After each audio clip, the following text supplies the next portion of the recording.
Well, I'm an environmentalist at heart. Originally, growing up as a kid, I've always been really interested in the sea and been involved in marine sports throughout my life. So I've developed a real passion for the marine environment, especially around the UK. Our seas and coasts have been heavily developed, both onshore and offshore. We need to understand how these developments impact the marine and coastal environment. Integral to this environment is sediment. Now more than ever, particle tracking, tracing the movement of sediment, is crucial.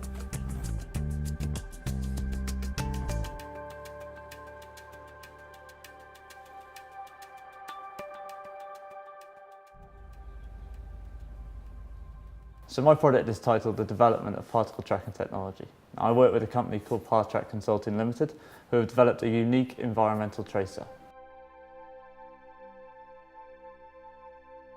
Everything goes somewhere. A tracer is able to show where something comes from, how it travels, and where it finally ends up. So as you can see, that is completely 100% magnetic. That's amazing. Have you taken any measurements of the magnetic susceptibility? Dr. Kevin Black at PathTrack Consulting is a leader in the field of particle tracking, so to have his expertise and support throughout the project is really beneficial. PathTrack is a marine environmental consultancy. We were formed 10 years ago. We're just into our 11th year now, and we specialise in the collection of data. Most of our clients are commercial clients, so we have people building offshore wind farms, people building tidal energy farms, dredging companies who are dredging estuaries. And for many of these large projects, they need data because it's principally required by the government, because it's environmental monitoring and they're having an impact. Historically, tracing studies have been done to monitor and define the movement of sediments using a fluorescent tag. So people have taken some beach sand and dyed it red, and it's fluorescent, which means it will glow under ultraviolet irradiation. What we've done is we've taken that fluorescent tagging methodology and we've made the sediments magnetic as well as fluorescent at the time of manufacture. And now those two labels or tags are used then to identify unequivocally the tracer in the environment.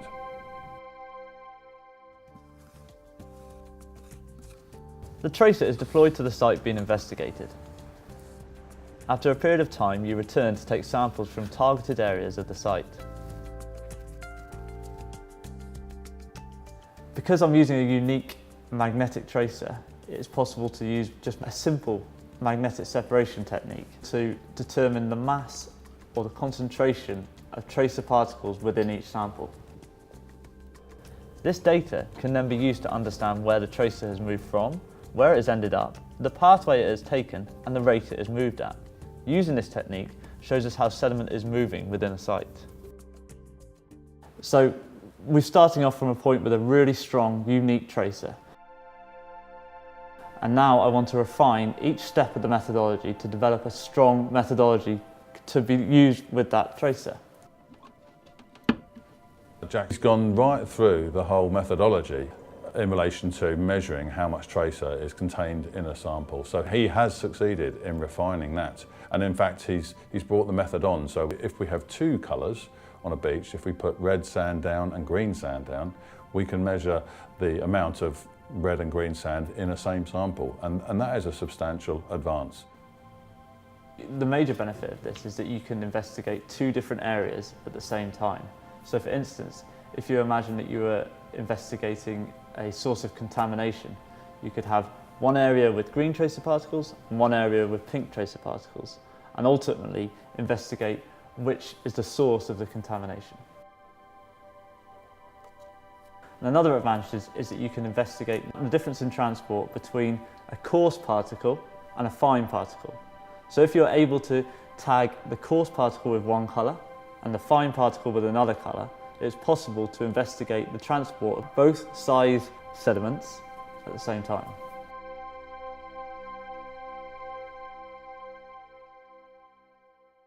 One of the crucial things with my research was to reduce analytical timescales, so how long it takes to analyse a single sample, to ultimately work out how much mass is in each sample. Once you can reduce analytical timescales, you can collect a lot more samples from the field. And now if we can process more samples, the entire methodology of working out where sediments are coming from and going to is improved, and it's far more cost effective, which from our perspective means it's more commercially viable and it's cheaper to our clients. Working with industry and seeing direct application of your work is fantastic and incredibly rewarding to see that the hard work that's going on in the laboratory being applied to commercial projects that have been used worldwide. In terms of the university here, we've got to know members of staff in the university as co-supervisors of Jack's project, and we would like to continue that relationship. And we're very much into partnering with universities for research projects, perhaps in this area, but in other areas as well.